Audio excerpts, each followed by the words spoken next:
자, 급수의 수렴 발산과 일반항 극한의 관계입니다. 자, 여기 중요합니다. 1번. 급수가 수렴을 한다면 그의 일반항은 반드시 0이어야 됩니다. 알겠죠? 수렴을 한다면 일반항은 0이어야 됩니다. 그래서 요게 이제 P이면 Q이다. 우리 명제 배웠죠?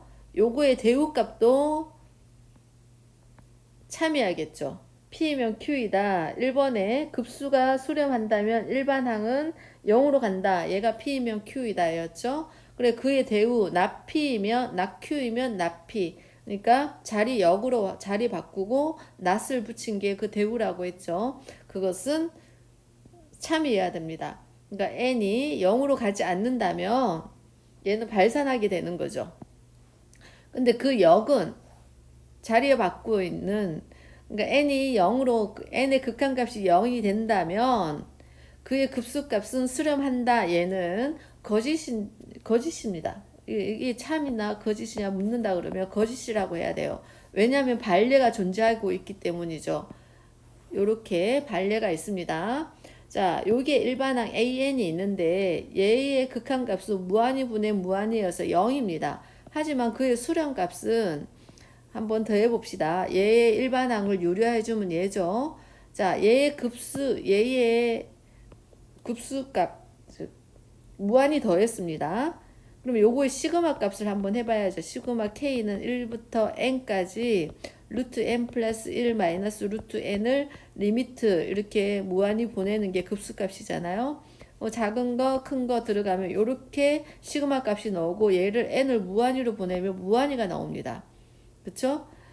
리미트 결론은 an의 값이 0이지만 0이라고 한다고 하더라도 그의 급수는 수렴하지 않고 발산하는 경우도 있다. 이겁니다.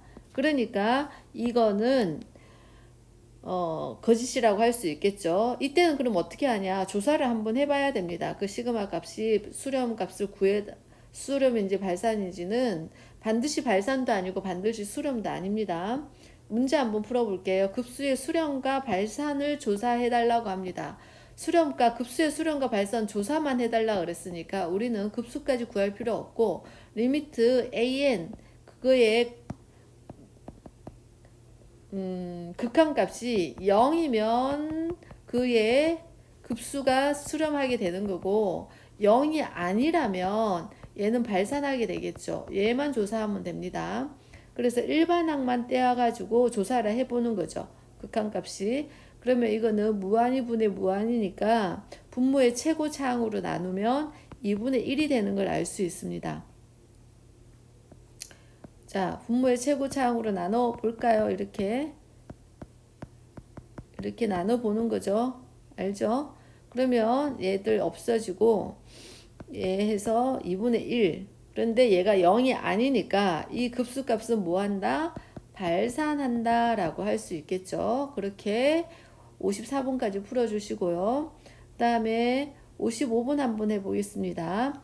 급수가 수렴한대요. 급수가 수렴한다면 그의 일반항 값은 어떻게 돼야 됩니까? 반드시 an 값은 0이 돼야겠죠. 그쵸?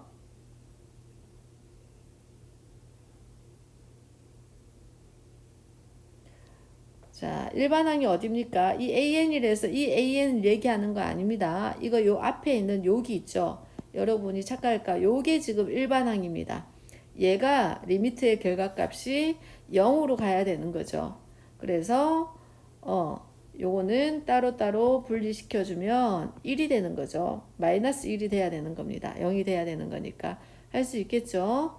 56번도 마찬가지로 여기 보세요. 여기 급수입니다. 그쵸? 시그마 n부터 무한일까지 여기 일반항이고 얘가 4로 수렴한답니다. 이 문제에서는 이 4라는 값이 중요하지 않고요. 여기에서 어떤 값으로 수렴한다. 그러면 이거 일반항이죠.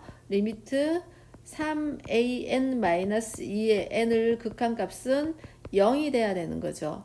그래서 an 값은 리미트 n을 무한히 보낼 때 an 값은 0이 되기 위해서 3분의 2가 돼야 된다는 사실을 알 수 있습니다.